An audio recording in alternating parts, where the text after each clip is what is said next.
Adzan duhur, asar, maghrib dan isya saya tahu. Kalau adzan subuh kuping saya belum pernah mendengarkan karena saya belum pernah bangun sesubuh itu. Begitu nyampe di Jakarta di kampung Prapanca, bertepatan dengan berkumandangnya adzan subuh.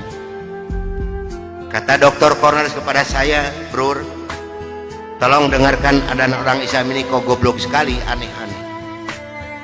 Saya buka kaca jendela itu mau bisa dengarkan ini adzan. Betul bro, orang Islam ini kok adzannya aneh-aneh. Kebetulan di Jakarta di kampung Prapanca ini saya mengontrak sebuah rumah yang besar khusus untuk penginjil. Yang punya rumah namanya Bapak Rosid. Beliau adalah seorang sarjana agama Islam yang mengajar sekolah dasar negeri. Kata Dr. Cornelius kepada saya, "Bro, karena bro sebagai pemimpin dan ketua kami yang lebih berhak dan berani untuk menanyakan masalah ini, tolong besok tanyakan kalau kita sudah nyampe di rumah kontrakan." Oke, besok akan saya tanyakan. Begitu saya nyampe di rumah kontrakan, kendaraan saya masukkan ke dalam garasi dan sebagian barang-barang diturunkan. Kira-kira jam 7 pagi Pak Rosid ini keluar dari rumahnya mau mengajar. Karena kebetulan rumah yang saya kontrak dengan rumah beliau bersebelahan, hanya terhalang oleh satu jalan yang kecil. Begitu saya lihat beliau sedang menyalakan sepeda motornya, saya memberanikan diri menghampiri dan menyapa beliau. Kata saya, "Selamat pagi Pak." "Oh, selamat pagi Bapak Pendeta, kapan datang dan apa kabar?" "Baik Pak, dan baru saja saya tiba." Ngobrol punya ngobrol. Akhirnya saya memberanikan diri kepada beliau menanyakan tentang ajaran agama Islam. "Pak, apakah boleh saya bertanya kepada Bapak tentang ajaran agama Islam?" Dengan senyuman yang manis, muka yang cerah, beliau memberikan jawaban kepada saya. "Silahkan Bapak Pendeta." Dengan senang hati dan kedua tangan saya terbuka, insya Allah apa yang akan Bapak Pendeta tanyakan akan saya jawab. Mari Bapak Pendeta kita ke dalam rumah. Jangan ngobrol di luar, lebih luasa kita ngobrol di dalam rumah. Saya dibawa masuk ke dalam rumah beliau, sehingga beliau ini berani mengorbankan tugas negaranya, tidak jadi mengajar karena ngobrol dengan saya sampai jam 3 sore. Yang pertama sekali saya tanyakan kepada beliau adalah tentang azan. "Pak, kenapa orang Islam ini kok adzannya aneh-aneh?" "Aneh-aneh bagaimana Bapak Pendeta?" Tadi begitu saya masuk sini, terdengarlah suara adzan yang asing di kuping saya. Ada kata-kata aso. Aso apalah saya tidak tahu Pak. "Oh betul Bapak Pendeta, itu adzan subuh pakai as-sholatu khairum minan naum."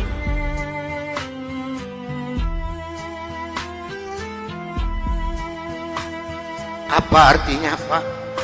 Beliau memberikan jawaban kepada saya, lebih baik sholat daripada. Bukan semakin tertarik kepada Islam, tidak, tapi saya semakin membenci. Kenapa? Karena iri di dalam hati saya. Kenapa orang Islam ini berani meninggalkan tidurnya untuk melaksanakan ibadat kepada Tuhannya dengan kata-kata yang ada di adzan ini? Maka timbullah kata-kata yang keluar dari mulut saya yang sangat dan sangat menyakitkan Bapak Rosid dan umat Islam yang lain. Kata saya, kalau begini orang Islam ini lebih goblok lagi. Kapan molornya kalau sholat melulu? Dulu sebelum saya mengenal kepada Islam, banyak sekali yang beliau terangkan kepada saya tentang ajaran agama Islam, dan akhirnya beliau memberikan satu Al-Quran dengan terjemah produksi Departemen Agama. Kata beliau kepada saya, "Ini untuk Bapak Pendeta kalau memerlukan, tapi kalau tidak tolong kembalikan kepada saya." Saya terima ini Al-Quranul Karim. Kira-kira jam 3 lebih saya keluar dari rumah beliau masuk rumah kontrakan saya. Saya hanya di rumah sendiri sambil melihat-lihat luarnya Al-Quran karena saya belum hafal huruf Arab, yang saya baca hanya terjemahnya saja. Begitu saya akan membuka Al-Quran, terlebih dahulu saya berdoa dulu pada Tuhan saya yang saya yakini dulu. Bapa di dalam surga, dalam nama Tuhan Yesus Kristus, saya datang di bawah kaki-Mu Tuhan. Saya mohon petunjuk dan pertolongan daripada-Mu Tuhan. Tolong celikan mata hati saya dan bukakan mulut saya, Tolong celikan mata penglihatan saya dan bukakan alat pendengaran saya. Saya akan membaca kitabnya orang-orang kafir. Tapi semakin saya berdoa pada Tuhan saya,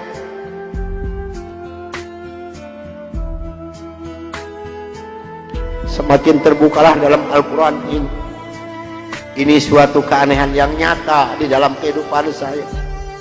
Karena saya bingung membuka Al-Quran ini dari mana pertamanya. Begitu saya membuka Al-Quran langsung surat Ali Imran. Di dalam surat Ali Imran ini timbul kembali keanehan yang kedua di dalam benak saya. Kenapa dalam surat Ali Imran ini kok hanya 2 ayat yang diberi tanda merah, yang lain tidak ada? Yaitu Ali Imran 85 dan 102. Ini kalau ibu dan bapak percaya pada iman saya, selama 3 bulan kurang lebih saya tidak pernah merasakan tidur. Hanya membolak-balik membaca arti daripada 2 ayat ini saja. Disitulah taufik dan hidayah masuk pada diri saya. Bergemetarlah seluruh tubuh saya ini, bergejolaklah di dalam dada saya ini. Bahkan dalam hati kecil saya mengatakan, hanya Islamlah yang benar, hanya Islam yang dapat menyelamatkan umat manusia. Maka saya harus berani mengatakan kepada rekan saya, apapun yang akan terjadi, saya siap untuk menerima risikonya. Atas bimbingan dan pelajaran dari Bapak Rosid, atas petunjuk dan petuah dari Bapak Rosid, saya memberanikan diri menghampiri rekan saya 14 yang sedang mengadakan kebaktian doa. Saya katakan kepada rekan saya bahwa mulai hari ini, jam ini, menit ini, saya akan mengundurkan diri dari penginjilan. Saya akan menyerahkan sebagai ketua misionaris pada Anda semua, karena saya hari ini akan mencari agama yang baru, itu agama Islam. Karena hanya Islam yang benar, hanya Islam yang dapat menyelamatkan umat manusia. Agama yang kita pegang sama-sama tidak bisa menyelamatkan kita semua.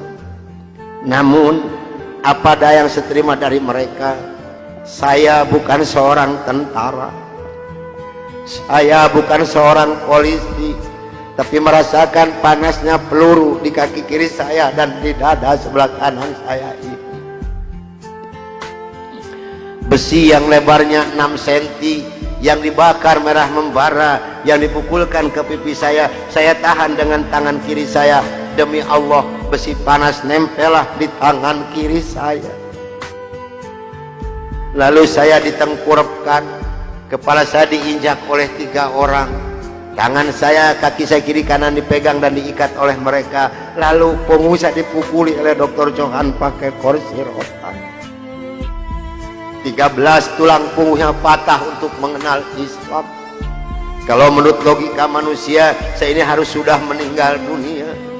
Tapi Allah Maha di atas Maha, Allah memberi rencana lain untuk saya. Atas izin dan karunia Allah yang diberikan kepada saya bisa lolos dari pembunuhan rekan-rekan saya.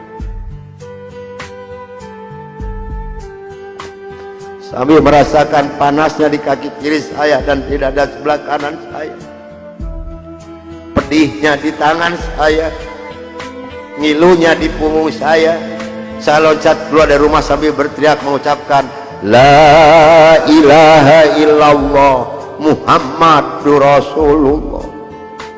Padahal ini asing di mulut saya.